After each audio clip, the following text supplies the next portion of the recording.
Kubler-Ross have these stages of grief, and there used to be just five, but now they updated it, so now there's seven.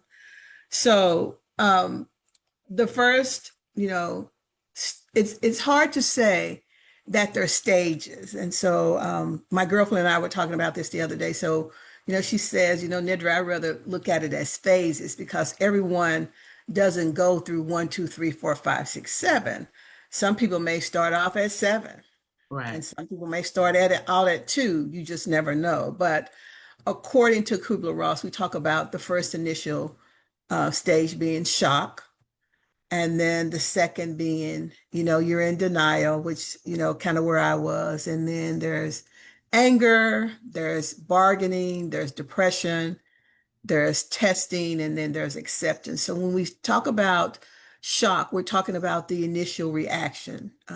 Sometimes the numbness that we feel, and we start to feel, dazed.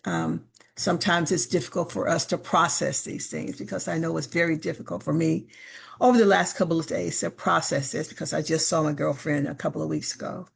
So it's it's difficult, and then it can sometimes affect our physical being because we begin to get weak. Weakness occurs, and then you get confused, and then you start not getting out of the bed because that's a comfort zone for you. So we sometimes have a tendency to just shut down our lives when we lose a loved one, not remembering sometimes or understanding that there are other people too that we have to tend to as well. And so we need to be cognizant of that. But sometimes we're just in our own world, and we have to sometimes do what we believe is best for us, even though sometimes it's not. At that point in time, it's incumbent upon us to, try to figure out, where we are, what do we need to do, how do I maneuver through this? My mental health state is just a blur. And so, what are some of the things that we can do to get through this?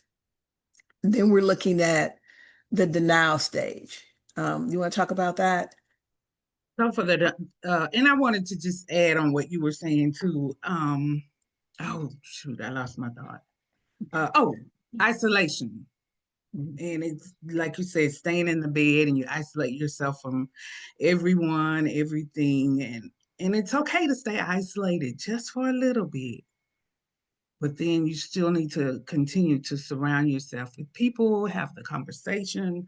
Like I said, communicate, talk about it. I'm definitely not a therapist, so let me just say, state that disclaimer. I'm not a therapist, but I feel like when you are alone and isolated, sometimes your mental status can appear tricky, and so when you have other people to talk to you to help you get through that conversation, that that helps. Even when you speak with a licensed therapist, it still gives you someone to talk to. So I want to say that part.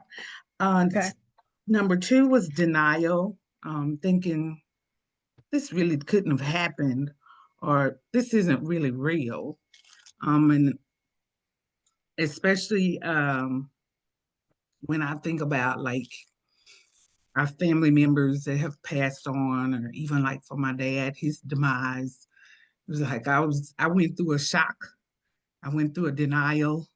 I think I hit probably all of these.